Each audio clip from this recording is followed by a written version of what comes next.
Subscribe now and press the bell icon. Never miss an update.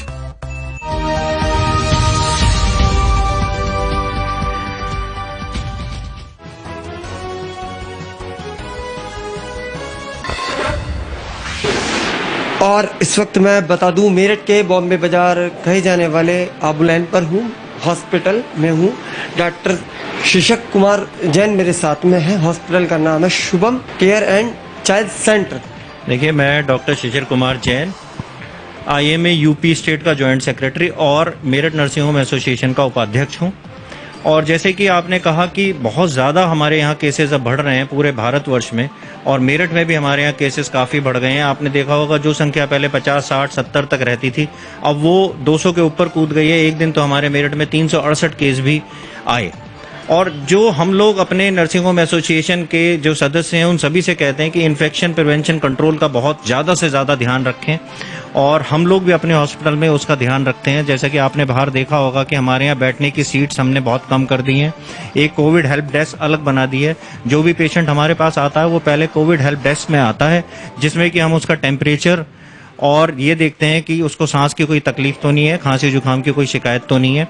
और government ने हमारे को काफ़ी सुविधाएं दे रखी हैं। जैसे कि हम चाहते हैं कि अगर कोई पेशेंट है जिसको कि खांसी जुकाम या बुखार है, तो हम यहाँ पर पास में ही रजबन UPSC है, जहाँ बेचकर हम पेशेंट का तुरंत कोविड एंटीजन टेस्ट कराते हैं, जिससे कि हमारे को ये पता चल जाता है कि वो पेशेंट हमारा पॉजिटिव है या निगेटिव है।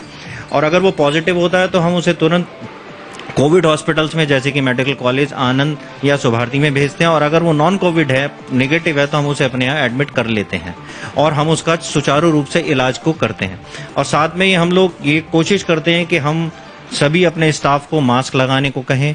उसके अलावा जो हमारे रिसेप्शन पे हैं उनको फेस शील्ड लगाने को कहें। ऑन हैंड सैनिटाइजेशन का ज़्यादा से ज़्यादा ख्याल रखें, क्योंकि अगर आप देखेंगे कि केसेज इतने बढ़ गए हैं, और 3 ही चीज़ ऐसी हैं जिनसे कि हम बचत कर सकते हैं: 2 मीटर की दूरी, हैंड सैनिटाइजेशन और मास्क। अगर हम ये लगाते रहेंगे, ये करते रहेंगे, तो हम अगर कोविड पेशेंट के कांटेक्ट में भी आ जाते हैं तो हमारे को कोविड होने का खतरा नहीं होता। आप ये देखें कि अगर 2 जने बात कर रहे हैं आपस में, जिसमें एक को कोविड है और एक को नॉन कोविड है, नहीं है कोविड, और दोनों ने मास्क लगा रखा है, तो आप देखेंगे केवल कोविड होने का खतरा 1% रह जाता है। लोकप्रिय हॉस्पिटल का मैटर है, वो भी मेरे संज्ञान में है। और हुआ यह है कि लोकप्रिय हॉस्पिटल में जितने भी केसेस आते हैं, कई बार क्या होता है, अब जैसे कोई पेशेंट है वो डायलिसिस का है, डायलिसिस के पेशेंट में वो डे केयर में कभी कभी डायलिसिस करते हैं, और अगर एंटीजन टेस्ट निगेटिव है तो कर देते हैं। बिल्कुल वो ये कहते हैं कि जो भी पेशेंट आपके हॉस्पिटल में आ रहा है और आप कोई छोटा सा भी प्रोसीजर कर रहे हैं तो पहले एंटीजन टेस्ट कराएं, और अगर कोई मेजर प्रोसीजर हो रहा है तो उसका RT-PCR टेस्ट भी भेजें। पर कभी कभी क्या होता है, एंटीजन टेस्ट निगेटिव आ जाता है, पर उसमें कोविड होता है, बाद में RT-PCR टेस्ट पॉजिटिव आता है। बहुत बार ऐसा होता है कि जो हमें बाद में पता चलता है कि इसमें सिम्टम्स हैं। और लोकप्रिय हॉस्पिटल एक बड़े डॉक्टर का अस्पताल है, जिसके अंदर जहाँ तक है मेरी नॉलेज में कि सारी सुविधाएं वो लेके चलते हैं। देखिए, ऐसा है कि डॉक्टर्स अपनी तरफ से पूरी कोशिश करते हैं कि कोई चूक ना रह जाए, पर जो अतुल भटनागर जी के जो केसेस हैं उनके खिलाफ कोई इंक्वायरी नहीं की गई, कोई इंक्वायरी सेटअप नहीं गई, डायरेक्ट FIR कर दी गई 304A में। 304A में है ना। पर 304A में किसी के भी खिलाफ FIR करने से पहले एक टीम बैठती है, जो कि दूसरी पार्टी को भी कुछ कहने का मौका देती है कि डॉक्टर जी, वो टीम बिठाकर उसमें कंसल्टेंट की बात हो सकती है कि हाँ कितने हाँ, तो अगर उनके खिलाफ FIR की है, उनको पहले कोई भी एक नोटिस दिया जाना चाहिए था कि आप आएं और एक्सप्लेन करें कि आपके यहाँ से 4 या 6 मरीज वहाँ गए, जिनको कि आपने आखिरी स्टेजेस में भेजा और वहाँ उनकी डेथ हो गई। क्योंकि उनका वर्जन डॉक्टर अतुल भटनागर जी का अलग है। उन्होंने कहा हमारे यहाँ से कोई भी ऐसी चीज़ नहीं हुई, हमने सब प्रिकॉशन लिए हैं और सब हम इन्फॉर्म करते हैं, हमारे यहाँ कोई भी नेग्लिजेंस नहीं हुई है। और इसी सिलसिले में आज एक मीटिंग IMA हॉल में है शाम को 6 बजे। IMA हॉल में इसी चीज़ को लेकर? यस, आप वहाँ जा कर के देख सकते हैं वो क्या रख रहे हैं। उन्होंने अपने सारे पॉइंट्स रख दिए हैं कि मैंने इन पेशेंट के साथ ये किया और मेरे खिलाफ FIR करना नहीं बनता था। पहले आप मेरी इंक्वायरी करें, इंक्वायरी में अगर मैं गलती पे पाया जाता हूं तो मेरे खिलाफ 304A में FIR होनी चाहिए। सारे केसेस जिनको सांस में दिक्कत है वो जरूरी नहीं है कि कोरोना पॉजिटिव हो, पर हम जैसे पेशेंट आता है और उसका कोविड का RT-PCR टेस्ट करते हैं तो कभी कभी जो उसकी रिपोर्ट्स हमारे पास 48 घंटे में आ रही है, 24 हाँ 24, हाँ कभी कभी ऐसा भी होता है कि वो हमारे पे आज कराई है तो कल के बाद परसों आती है। उस बीच में जैसे ही हमारे पास परसों आती है रिपोर्ट तो उसमें कोविड पॉजिटिव होता है, तो कोई भी हॉस्पिटल वाला कोविड के पेशेंट को नहीं रखना चाहता, वो इमीडिएटली भेज देता है। पर वो सांस का मरीज था, उसकी कंडीशन खराब थी, हम भी यहाँ उसका ट्रीटमेंट कर रहे थे, जो वहाँ डॉक्टर कर रहा था उसे ऑक्सीजन भी लगा रहा था। जब तक उसे कोविड नहीं पता था वो ऑक्सीजन भी लगा रहा था, वेंटिलेटर भी लगा रहा था, बाईपैप सीपैप भी लगा रहा था।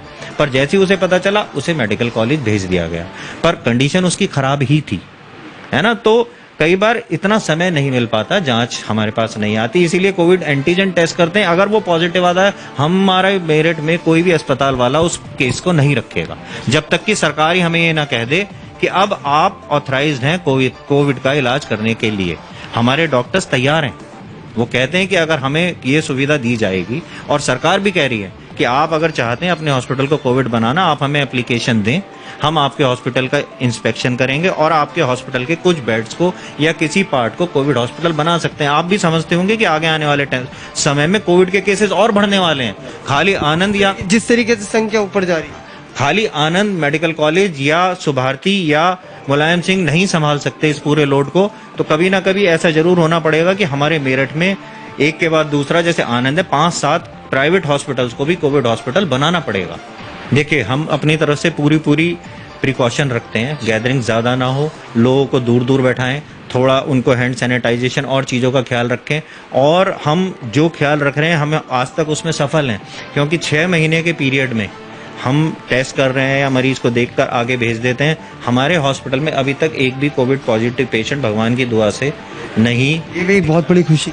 और हम डेली रिपोर्टिंग में जो हमारे यहाँ हम रिपोर्ट करते हैं सीएमओ साहब को, ओपीडी की और इंडोर पेशेंट्स की, जो सांस के मरीज हैं या खांसी और बुखार के मरीज हैं, हम लगातार उनकी रिपोर्टिंग उनको करते हैं।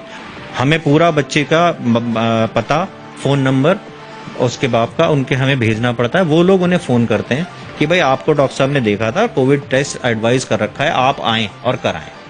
हम अपने ये कहना गलत नहीं होगा, सीएमओ साहब हो या केंद्र सरकार हो या राज्य सरकार हो या खुद आपका हेल्थ मिनिस्ट्री हो, जिन्होंने गाइडलाइन जारी की हुई हैं उन्हें यहाँ पर पूरा फॉलो किया जा रहा है। देखिए, हमारे यहाँ तो पूरा फॉलो किया जा रहा है, और हमारी जो नर्सिंग होम एसोसिएशन के 100 से ज़्यादा नर्सिंग होम हैं, वो बहुत अच्छे से उन सब गाइडलाइंस को फॉलो कर रहे हैं, क्योंकि हम लोग उनको वो गाइडलाइंस रेगुलर देते हैं और हम उनसे अपनी तरफ से इंसिस्ट करते हैं कि आप इन गाइडलाइंस को फॉलो करो। और कुछ मेरठ में नर्सिंग होम ऐसे भी हैं 100 से ज़्यादा जो कि नर्सिंग होम एसोसिएशन के मेंबर नहीं हैं, तो उनको हम लोग सिर्फ कह सकते हैं, पर उनके ऊपर अपने हम कोई नियम प्रेशर नहीं बना सकते। तो आपने देखा जिस तरीके से डॉक्टर साहब बता रहे हैं, आज रियल है, वास्तविकता है, समय थोड़ा बचाव का है। मास्क लगाएं तो शायद कहीं ना कहीं इस बीमारी से हम बच सकते हैं, क्योंकि वैक्सीन में भी टाइम है। तो सब एक्सपर्ट का यही कहना है, मेरठ के जितने भी एक्सपर्ट डॉक्टर हैं, अभी सिर्फ आपको जरूरत है मास्क लगाने की।